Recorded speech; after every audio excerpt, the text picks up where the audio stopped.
Kembali bersama saya Anas dan saya akan membahas bagian kedua dari analisis dan pelaporan risiko. Analisis dan pelaporan risiko pada bagian kedua ini akan diawali dengan pembahasan terkait dengan risk management in financial service industry. Jadi ini gambaran umum untuk industri keuangan bagaimana pelaksanaan risiko manajemennya.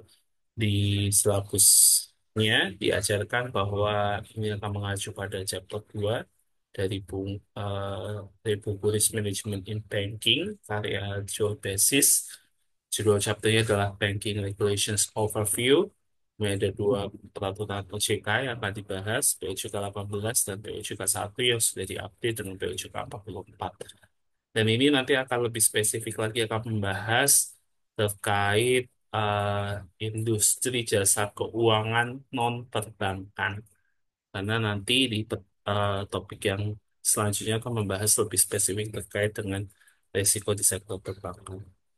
Nah, di chapter 2 Joel Basis menyebutkan bahwa ada beberapa hal dari mulai pertama adalah prinsip regulasi, di mana ini ditujukan bagaimana adanya risiko manajemen adalah manajemen risiko adalah untuk mencegah risiko sistemik, yaitu keruntuhan sistem keuangan akibat keterkaitan antar lembaga. Sebagaimana kita tahu, krisis keuangan itu sempat terjadi dan itu sangat berdampak sistemik, istilah yang cukup melekat pada waktu itu ya di tahun 1998, 2007, krisis global, dan kemudian di era pandemi juga terjadi. Kemudian untuk moral hazard, ini juga manajemen risiko menghindari hal demikian ya, di mana ada pihak yang mengambil risiko tidak menanggung sepenuhnya konsekuensinya, misal dalam konteks asuransi deposito dan too big to fail. Kemudian capital adequacy, ini adalah konsep inti dari regulasi risiko dengan syarat bahwa bank harus memiliki modal yang kuat untuk menyerap kerugian dan menjaga stabilitas.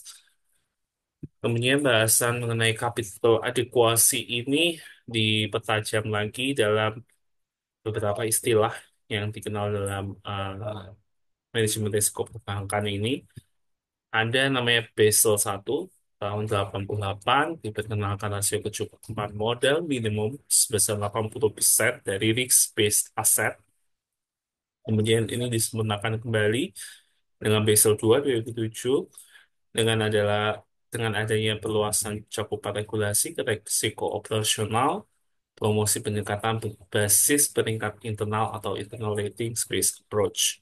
Kemudian ada Basel 2,5 dan Basel 3, integrasi dari pelajaran krisis global 2008 dengan kebutuhan modal tambahan untuk likuiditas dan leverage. Nah, ini tadi telah disinggung di pertama bahwa terkait dengan krisis keuangan, ada krisis likuiditas, yaitu ketergantungan pada pendanaan jangka pendek, memperparah efek kekeringan likuiditas. Kemudian ada diberlakukan fair value accounting, low cycle, karena menambah penurunan nilai aset selama krisis. Dan ada sekuritas, sekuritasi, yaitu penyelenggaraan risiko kredit melalui sekuritisasi aset risiko atau toxic aset yang memperburuk kepercayaan pasar. Dan ada tanggung jawab regulator, Basel 3 itu yang terbaru diperkenalkan rasio baru seperti LCR, NSFR, leverage ratio untuk meningkatkan ketahanan bank terhadap guncangan.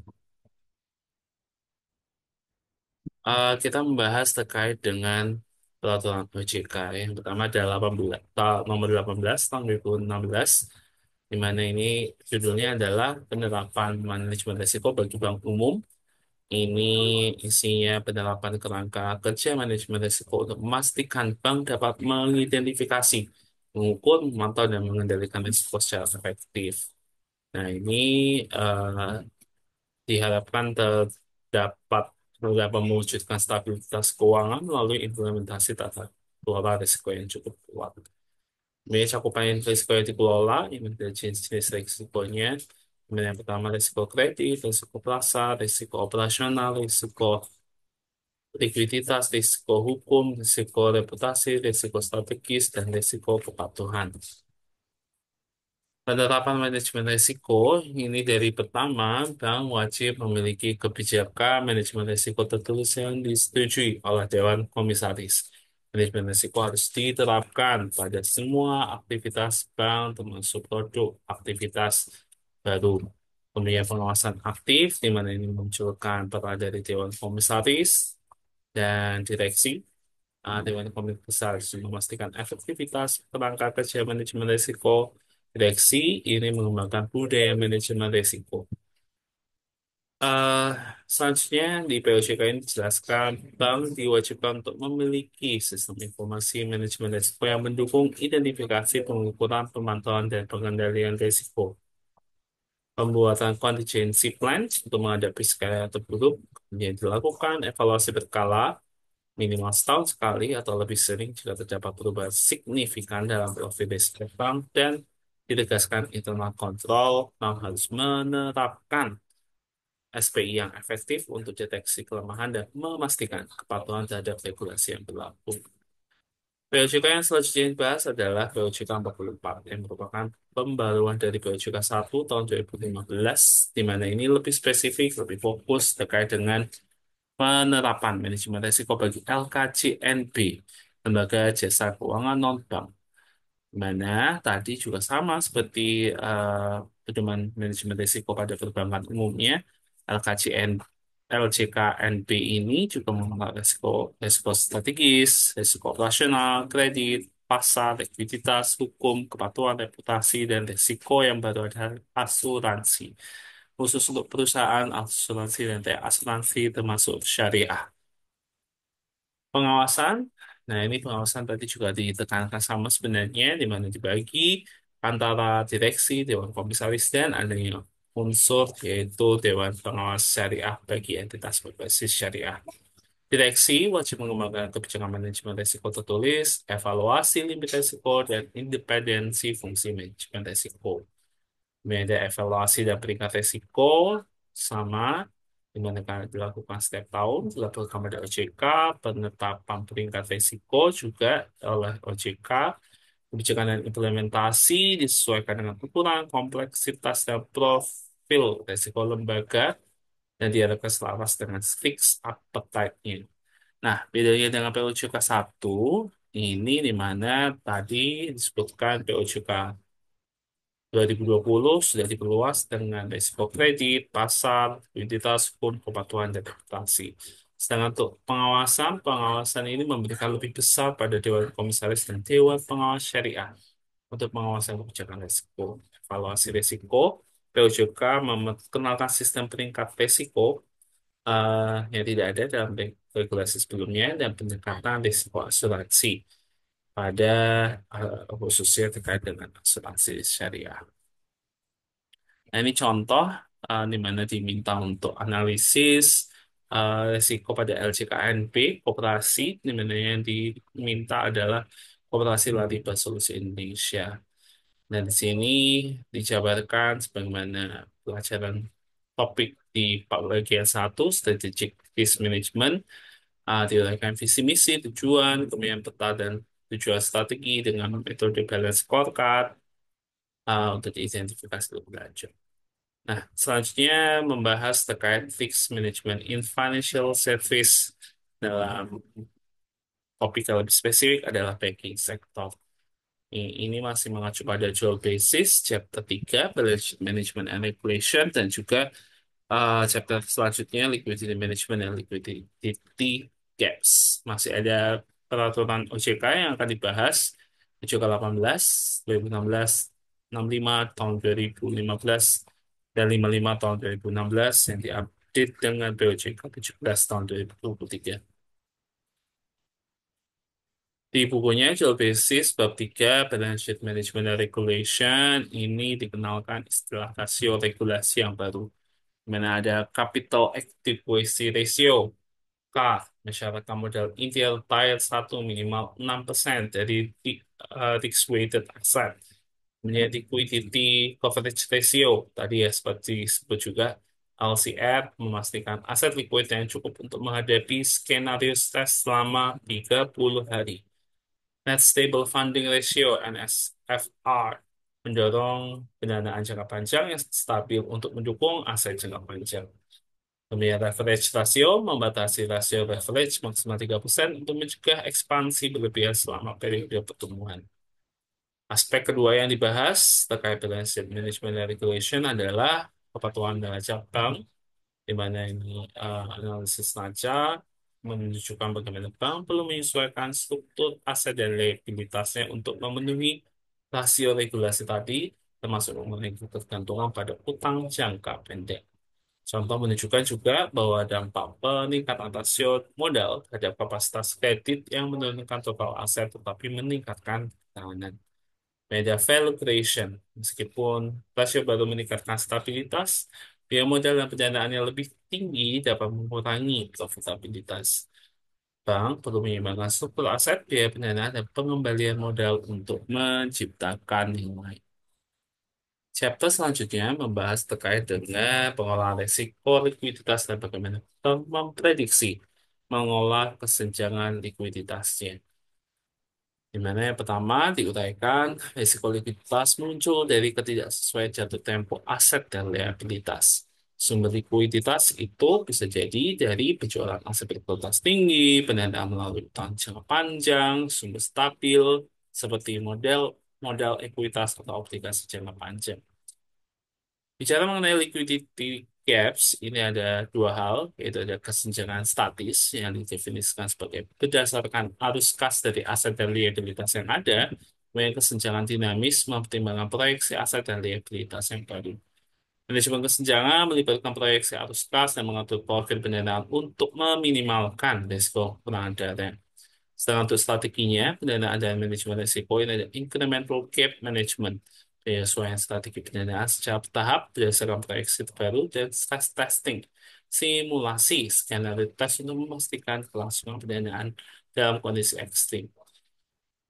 Jauh lebih lanjut, ada istilah pendekatan dinamis dengan mempertimbangkan aset baru, bank dapat lebih baik merencanakan kebutuhan pendanaan jangka panjang, termasuk menyebar hutang pada beberapa periode untuk mengurangi tekanan likuiditas.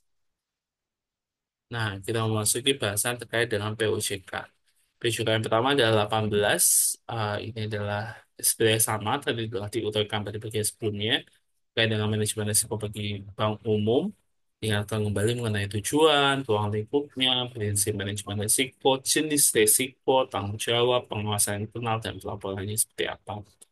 Nah, ada POJK 65. 65 ini khusus untuk entitas syariah, yaitu bank umum syariah dan unit usaha syariah. Di mana kita bisa melihat dibandingkan ya dengan POJK 18, di mana tujuan dari bank umum tentu membatasi untuk bank umum syariah dan unit usaha syariah dengan harapan bisa menjaga stabilitas dan kesehatan keuangan melalui manajemen risiko yang efektif. Kemudian prinsipnya dilakukan dengan identifikasi, pengukuran, pemantauan, dan pengendalian risiko. Eh, Manajemen risiko harus sesuai dengan prinsip syariah dan menjadi bagian integral dari budaya perusahaan dan proses pengambilan keputusan. Nah, risiko yang diatur ini ada yang sudah ditentukan POJK, risiko kredit, pasar, operasional, likuiditas, hukum, reputasi, strategik, kebutuhan, dan yang paling berbeda adalah imbal hasil. Tanggung jawab Dewan Komisaris dan Direksi hampir sama dengan Bank Umum. Kemudian fungsi pengawasan internal yang juga ditekankan kembali bahwa setiap unit bank umum syariah dan unit usaha syariah harus memiliki pengawasan internal yang independen, kemudian pelaporan dan transparansi, pelaporan pada OJK, dan kemudian laporan harus mencakup informasi profil resiko, strateginya, hasil evaluasi, efektivitas manajemen risiko. Ada juga sanksi administratif kepada perbankan syariah yang tidak mematuhi aturan. Sanksi dapat berupa tulis, denda, pembatasan kegiatan usaha, hingga pencabutan izin. PJK selanjutnya adalah PJK 17, penerapan tata kelola bagi bank umum. Ini untuk memperkuat penerapan prinsip good governance pada Bank umum untuk mendukung pertumbuhan ekonomi dan stabilitas nasional. Prinsip tata kelola yang baik ini ada keterbukaan, akuntabilitas, tanggung jawab, independensi, dan kewajaran dalam setiap kegiatan usaha. Ini mencakup pelaksanaan tugas dan tanggung jawab direksi dan dewan komisaris, conflict of interest management, penerapan fungsi compliance, internal audit dan eksternal, manajemen risiko, pemberian remunerasi dan penyediaan dana kepada pihak terkait. Tanggung jawab ini tentunya direksi dan dewan komisaris harus memastikan berjalan dengan baik, memiliki pedoman dan tetap bekerja dan melaksanakan rapat secara berkala dengan transparansi. Komite dan fungsi pengawasan itu dibentuk seperti komite manajemen risiko, komite kebijakan kreditan, dan komite audit. Pengawas internal harus independen, melaporkan temuan dan rekomendasi pada direksi dan dewan komisaris. Kemudian ada sanksi seperti sanksi administratif dan teguran tertulis. Hingga yang paling akhir adalah penurunan penilaian faktor tata kelola dalam penilaian tingkat kesehatan perbankan.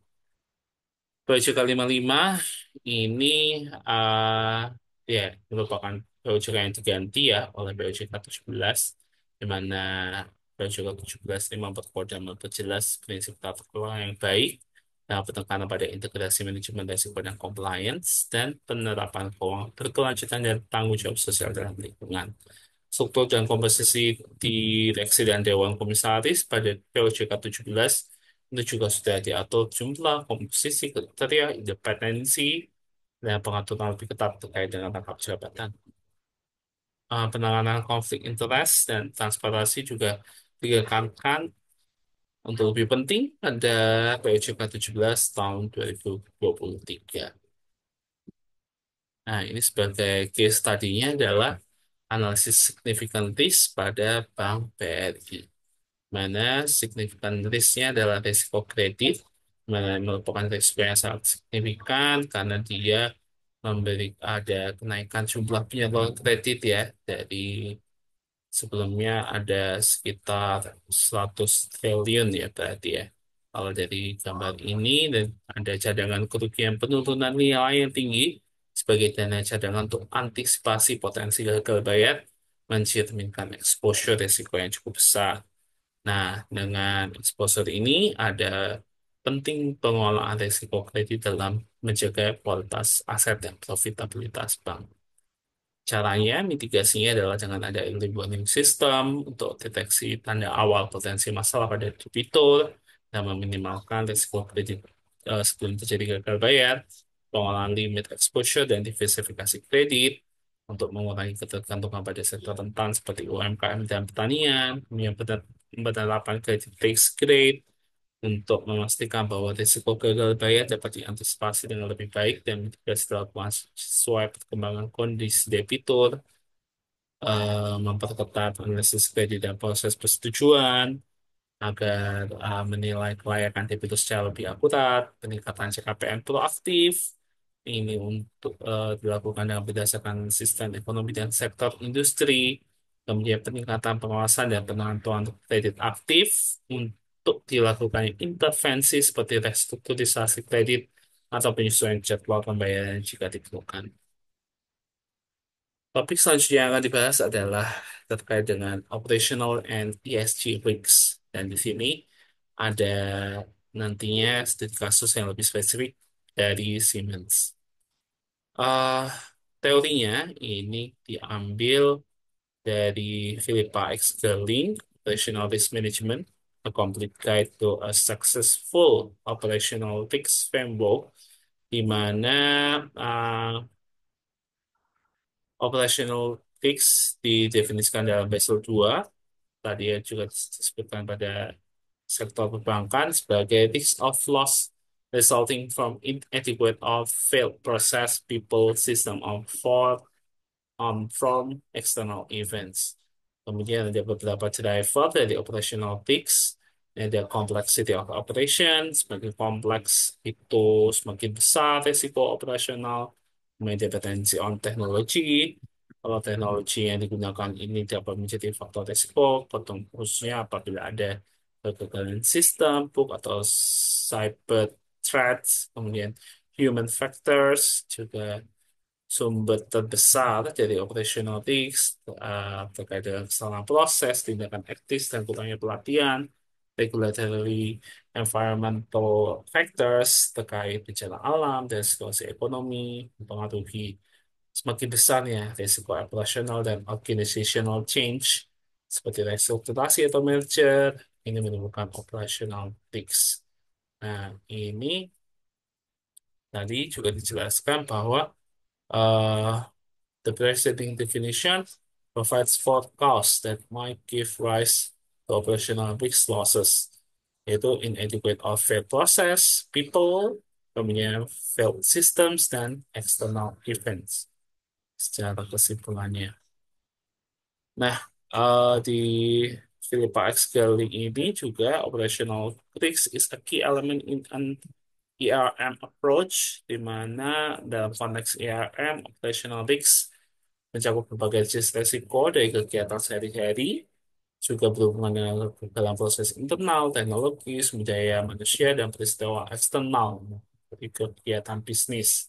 Risiko yang muncul pertama ada risiko proses, yang muncul dari kegagalan atau kelemahan dalam proses internal, seperti salah prosedur, tidak efisien proses, atau kurangnya kontrol. Lebih spesifik terkait dengan penanganan dokumen atau proses approval yang tidak memadai. Fix people atau people leaks gitu ya. Risiko yang terkait dengan kesalahan manusia, human factors tadi, kurangnya pelatihan, tidak patuh, kemudian juga mencakup risiko budaya organisasi yang dapat mempengaruhi integritas dan akuntabilitas. Sistem and technology risk ini tadi disebutkan ketergantungan pada teknologi dan sistem informasi yang ada yang cyber threats, kegagalan sistem, bug, dan kerentanan teknologi lainnya. External events risks ini tidak dapat dikendalikan oleh organisasi dengan adanya pandemi, bencana alam, gangguan rantai pasokan, dan lain sebagainya. Compliance risks ini risiko tidak patuh terhadap aturan yang mana dapat menyebabkan sanksi hukum, reputasi buruk, dan kerugian finansial. Legal and regulatory risks ini dari kewajiban hukum dan peraturan ini terkait dengan risiko litigasi, perubahan undang-undang dan persyaratan regulasi yang semakin ketat. Reputational risks ini tidak terkait langsung dengan operasi, tapi timbul apabila operasional terjadi permasalahan seperti gagal produk, layanan pelanggan yang buruk, atau kontroversi publik yang merusak kepercayaan stakeholder. IRM mengintegrasikan ini semua dalam suatu kerangka kerja holistik untuk identifikasi, pengukuran, pemantauan, dan pengelolaan risiko yang efektif sehingga memungkinkan tujuan bisa lebih andal terukur. Nah, dalam Basel 2, risiko operasional dikelompokkan dalam beberapa kategori untuk membantu perusahaan identifikasi, pengukuran, dan pengelolaan risiko yang dapat mengganggu operasional perusahaan. Yang pertama, kategorinya adalah internal fraud, kecurangan oleh pihak internal, seperti pencurian atau manipulasi data. Kategori kedua, external fraud dengan peretasan atau penipuan. Kemudian ada kategori tiga, employment practice and workplace safety, risiko praktek ketenagakerjaan dan keselamatan kerja seperti diskriminasi dan kecelakaan. Kemudian kategori empat, clients, products, and business practices. Ini terkait dengan produk atau lain tidak sesuai dengan standar hukum atau etika. Kemudian ada kategori 5, damage to physical assets akibat bencana alam, yang kecelakaan terjadi kerusakan aset. Kemudian kategori 6, business disruption and system failures, gangguan operasional akibat kegagalan sistem atau jaringan. Dan yang terakhir kategori 7, execution, delivery, and process management, kesalahan dalam proses bisnis seperti kesalahan pencatatan atau pemrosesan. Dan ini nanti akan dibahas terkait case study di Siemens, ada kategori 3, 5, dan 7. Nah, konsep teori yang perlu diperkuat kembali adalah Poso Internal Control Integrated Framework, di mana kita membagi dalam 4 kategori objektif, ada operation objektif, uh, peningkatan efisiensi dan efisiensi operasional, kemudian reporting objektif, compliance objektif. Nah, ini yang disoroti adalah pada bagian operation objektifnya karena terkait dengan risiko operasional, di mana dapat menghambat tercapainya tujuan operasional. Risiko operasional yang tadi telah dicontohkan itu kemudian apabila dikelola secara efektif dapat memastikan bahwa operasi berjalan sesuai rencana, sumber daya digunakan efisien, dan aset terlindungi dari potensi kerugian sehingga semuanya itu bisa mendukung tercapainya operation objektif. Ini 5 komponen ya di COSO Internal Control Integrated Framework yang telah dipahami: control environment, risk assessment, control activities, information and communication, dan terakhir adalah monitoring. Ada dikenalkan ESG fraud risk, di mana ini terangkat dari ACFE, di mana diterangkan terlebih dahulu mengenai fraud triangle, opportunity rationalization, dan incentive atau pressure.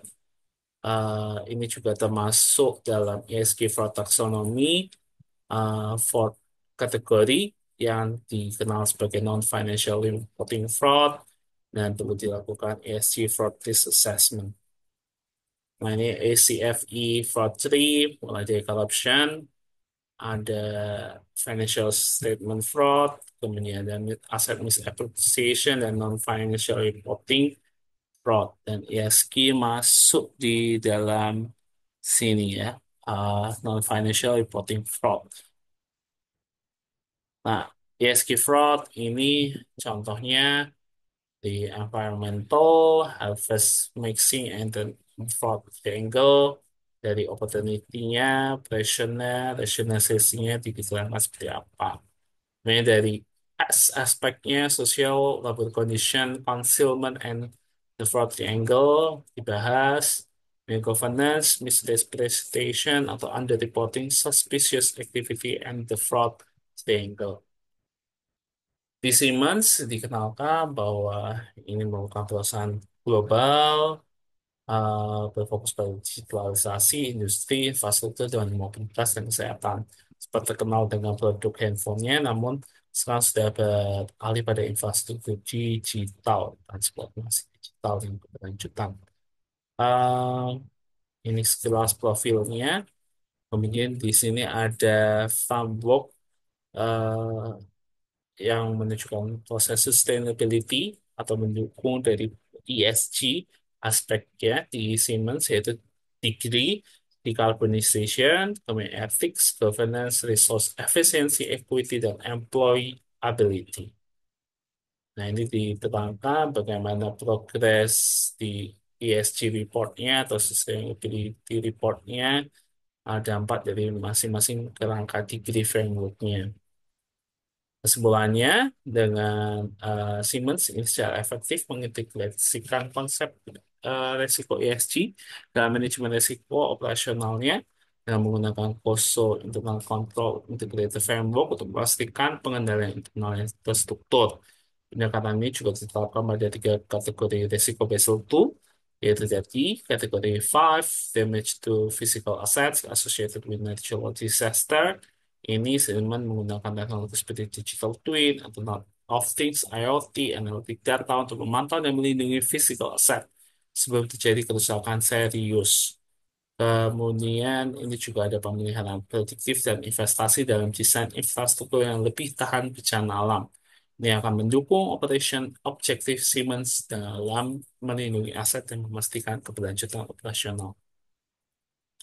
Kategori 3, Employment Practice and Workplace Safety, ya komitmen pada praktik ketenaga kerjaan yang adil dan keselamatan tempat kerja yang sesuai dengan standar nasional dan international level organization, dengan ada kontrol environment yang kuat, di mana budaya kerja Siemens mengutamakan etika, keselamatan, dan inklusi, prioritas kesehatan dan keselamatan karyawan, sehingga compliance objektif dan bisa tercapai dan memitigasi risiko litigasi dan ketidakpatuhan. Kategori 7, execution, delivery, and process management. Ini memastikan keberlanjutan rantai pasok dengan melakukan due diligence dan audit pemasok, pastikan kepatuhan mereka terhadap standar ESG, dan tekanan dilakukan dengan information and communication, di mana Siemens menjaga transparansi dan ketelacakan dalam rantai pasoknya, Ini mendukung reporting objektif sekaligus mengurangi risiko reputasi yang dapat muncul timbul dari praktek rantai pasokan yang tidak bertanggung jawab. Kita belajar pada tema risk quantification, method diambil dari buku LAM, chapter 14.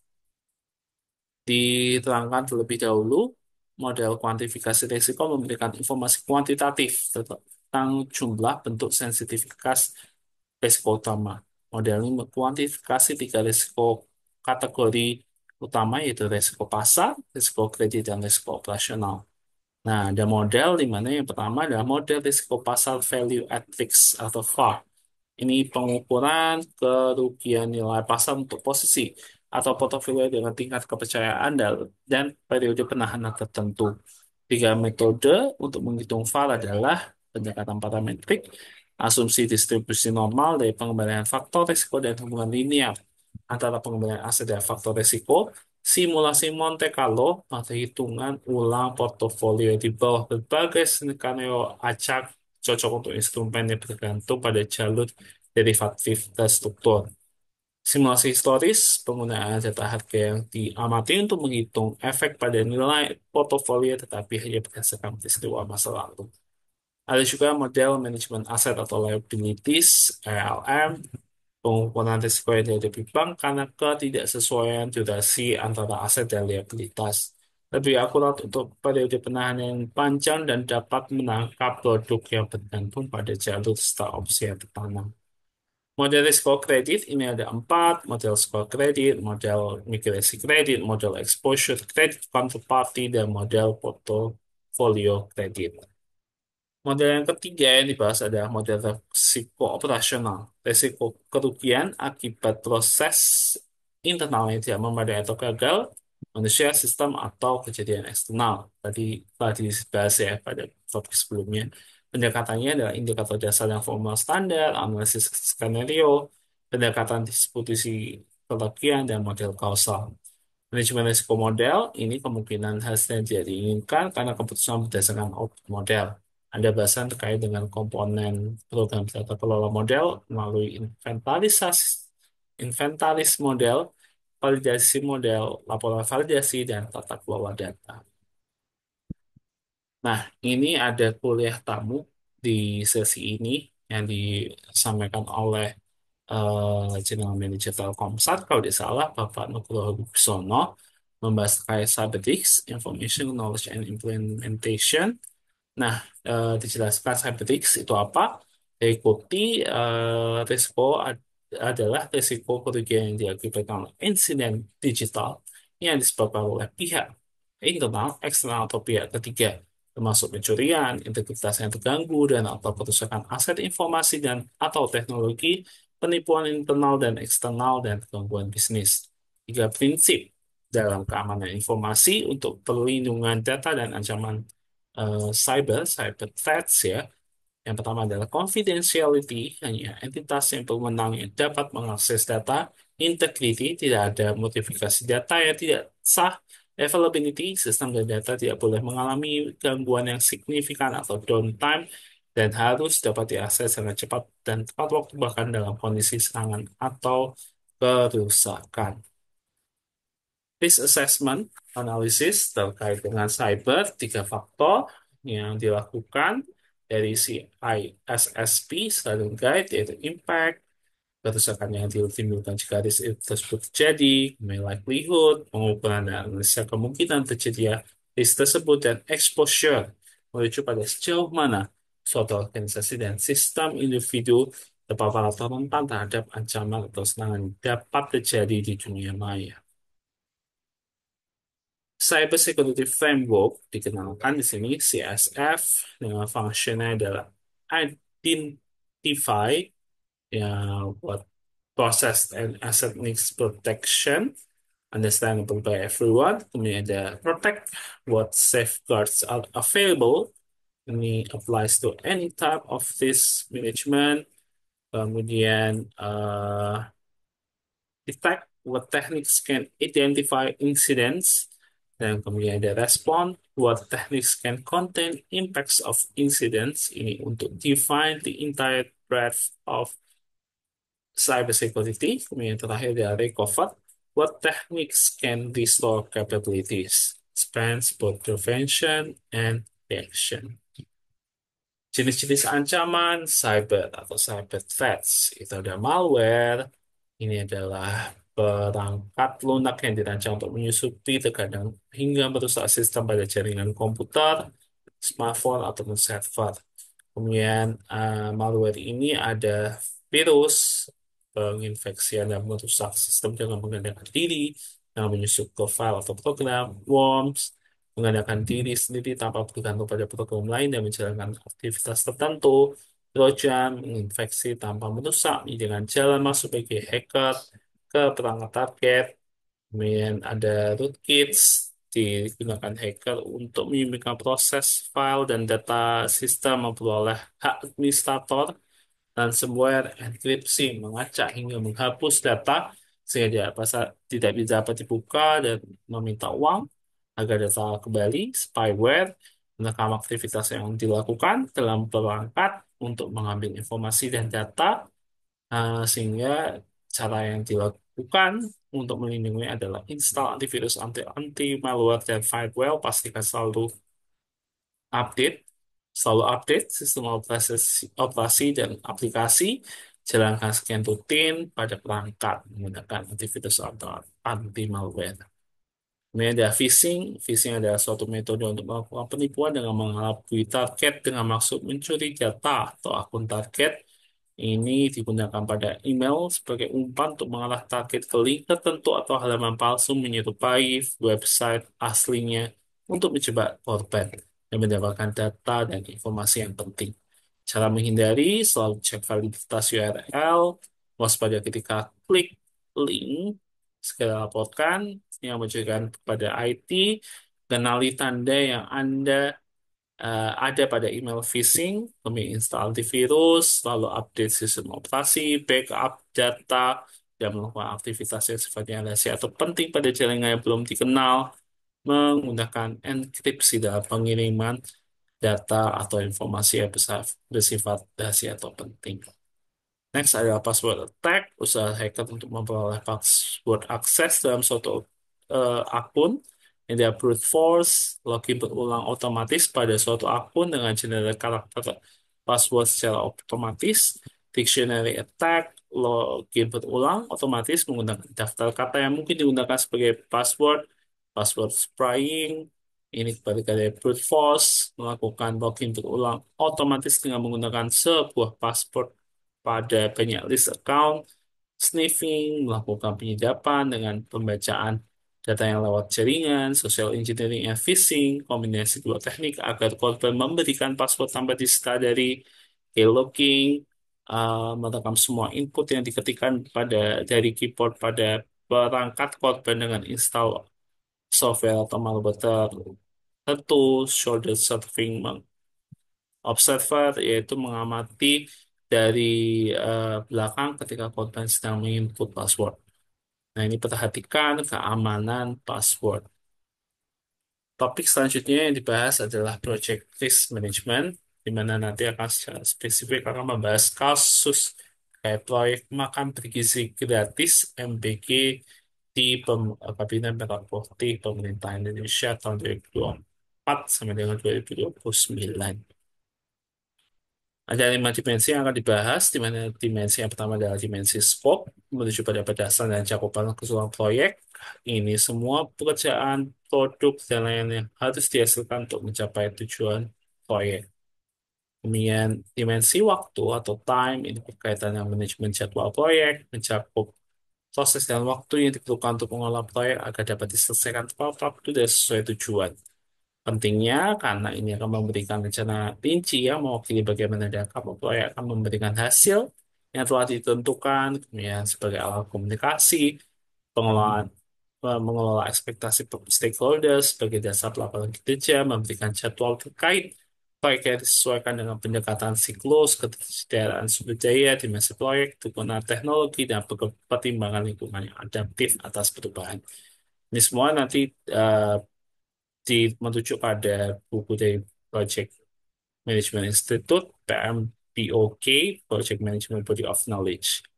Kemudian dimensi biaya atau cost ini mencakup proses yang terlibat dalam perencanaan, perkiraan penganggaran, pembiayaan, pendanaan, pengolahan, dan pengendalian biaya sehingga proyek diselesaikan dalam anggaran yang disetujui.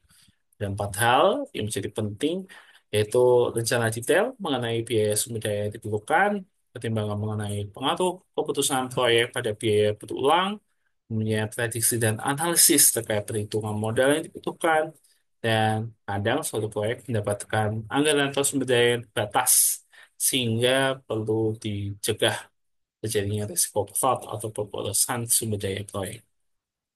Quality dimension ini memastikan keberhasilan suatu proyek. Proyek risk management ini dituangkan dalam quality management plan, di mana di situ ada kebijakan, prosedur, dan pedoman yang akan ditetapkan untuk mencapai tujuan kualitas proyek. Kemudian ini ditinjau pada awal proyek untuk memastikan keputusan didasarkan pada informasi yang akurat dan dapat mengurangi biaya dan keterlambatan jadwal dua dimensi yang sebelumnya. Dan identifikasi area yang rentan terhadap ketidakpastian atau asumsi kunci dapat menimbulkan risiko. Dimensi resources ini adalah cakupannya proses yang terlibat dalam perencanaan, pengadaan, pengelolaan distribusi, dan optimalisasi sumber daya yang diperlukan untuk menyelesaikan proyek. Ini terkait dengan proyek kerja, bahan baku, infrastruktur, teknologi, dan eksternal. Jadi penting karena ada empat hal, yaitu menjamin ketersediaan, efisiensi pengelolaan, mitigasi risiko, dan pengaruh keberlanjutan. Nah, ini kita bicara lebih spesifik terkait case MBK, makan bergizi gratis. Ini adalah program dari Bapak dan dalam visi misinya, kemudian uh, diturunkan lagi, dibahas dalam masuk rencana kerja pemerintah dan APBN tahun 2025, mendapatkan alokasi 1 triliun yang akan dikelola pada visi nasional dan tujuannya diharapkan dapat tercapai dan dikelola dengan baik. Nah, kesimpulannya, di mana yang pertama, PRM, Project Risk Management dalam MBG ini mencakup 5 scope, 5 dimensi, scope, time, cost, quality, and resources, yang melibatkan penentuan kedua, penyusunan jadwal, pengelolaan anggaran, pemenuhan standar kualitas, dan pengelolaan sumber daya. Nah, dari proses SWOT untuk perusahaan strategi, MBG ini dapat menemukan strategi penyertaan dengan perusahaan makanan untuk mengatasi keterbatasan anggaran. Aspek penting dalam PM ini mencapai pembuatan tujuan spesifik, penyusunan jadwal, dan memastikan penting pengembangan yang berlapis, pembuatan strategi, visi, dan efisien setelah pengelolaan semua komponen. Resiko yang diidentifikasi mencakup kejelasan tujuan, penanganan diskusi, kalkulasi harga, penanganan kesepakatan, batas investasi yang investasi memberikan apa, kuantitas dan kemasan terkait. Kalau signifikan dan diperlukan permasalahan kualitas, solusi, mitigasi visi, sektor swasta dan rekomendasi mana ini dikaitkan dengan masing-masing dimensi, untuk dimensi skop, dan wilayah secara jelas, dan untuk dimensi plan, sehingga realistis, program dan kegiatan penting. Dimensi cost, perencanaan anggaran secara rinci untuk cadangan termasuk cadangan risiko, kolaborasi dengan sektor swasta. Dimensi quality memastikan makanan memenuhi standar gizi dan keamanan. Dimensi resource, alokasi yang tenaga kerja, bahan pangan, dan bahan transportasi. Topik yang terakhir yang dibahas dalam penelitian dan pelaporan risiko di bagian kedua ini adalah expectability assessment dalam pendekatan teams. Ini nanti akan dibahas di kasus pada prinsip. RIMS, Risk Maturity Model atau RIMS LMM dibentukkan 2006 oleh Risk Management Society, dan Risk LMM ini digunakan sebagai alat bantu bagi organisasi dalam melakukan pengukuran kematangan manajemen risiko. Ini didefinisikan elemen dan karakteristik yang disebut atribut untuk membentuk kompetensi manajemen risiko yang kuat dalam suatu budaya organisasi. Ini dibedakan dalam 7 bagian, masing-masing atribut inti yang berbeda. Ketujuh area ini dibagi 25 pendorong kompetensi dan 71 indikator kesiapan kunci yang semuanya itu adalah posisi manajemen risiko pada 5 level atau tingkatan maturitas. Ad hoc yang paling bawah, inisial yang kedua, repeatable yang ketiga, manage yang keempat, dan 5 adalah leadership. Dari sini fokus pengukuran maturitas, kita bicara akan lebih spesifik pada lembaga ABC pada proses manajemen risiko dengan menggunakan atribut yang ada pada RIMS LRM, yaitu IRM Proses Management. Proses yang kedua ada 5 pendata kompetensi dan 11 indikator kunci. Nah, di 5 komponen ini dari IRM Proses Management ada 5, yaitu komponen IRM Program Oversight, IRM Process Step, Risk Culture, Accountability and Communication, Risk Management and Reporting, dan Repeatability and Scalability. Ini untuk mengukur posisi organisasi dalam adopsi manajemen risiko pada seluruh budaya dan keputusan bisnisnya. Dan nanti akan diketahui tingkat maturitas proses manajemen risiko. Nah, ini tadi setelah dijelaskan sama dengan tambahan yang paling basic atau tidak ada itu adalah non-existent. Ad hoc itu non-existent, dia ada pengakuan atau pendapat terkait pentingnya proses manajemen risiko ad hoc atau satu, reaktif tanpa standar yang jelas bila risiko bersifat improvisasi. Kemudian inisial atau dua, kesadaran pentingnya manajemen risiko mulai ada, penilaian penilaian kualitatif diterapkan, tapi mitigasi belum konsisten. Repeatable atau yang ketiga, proses manajemen risiko mulai terstruktur, mencakup pengelolaan peluang dan melibatkan komite manajemen risiko dan pimpinan. Manage atau level keempat diimplementasikan pada seluruh organisasi dengan kebijakan dan risiko, rencana risiko yang jelas, laporan berkala dilakukan, dan peluang risiko diintegrasikan. Leadership atau yang terpuncak atau level 5 manajemen risiko tertanam dalam sebuah proses dan strategi bisnis, pendekatan kolaboratif lintas unit kerja, meningkatkan keputusan dan kinerja organisasi. Sehingga disarankan setelah mendalami kasus pada lembaga ABC, ini diperlukan rekomendasi untuk meningkatkan maturitas dan kualitas penyelenggaraannya. Jangka pendek, peningkatan pemahaman sadar resiko, kemudian pengembangan infrastruktur untuk membentuk rancangan perubahan peraturan manajemen resiko dan pedoman pelaksanaan secara formal, penyusunan database, pengalokasian anggaran yang lebih khusus. Sedangkan untuk jangka panjang, integrasi dengan sistem lain, pengembangan aplikasi teknologi, pengukuran evaluasi rutin, dan terakhir adalah restrukturisasi fungsi dan aktivitas unit manajemen risiko dipisahkan dari biro SDM, organisasi, dan tata laksana. Itu yang bisa disampaikan terkait dengan analisis dan pelaporan risiko. Sudah ada 14 topik yang dibahas dari bagian pertama dan bagian kedua, 7 yang telah dibahas di bagian pertama, dan 7 yang dibahas dalam video ini di bagian kedua. Demikian, terima kasih. Selamat akuntansi.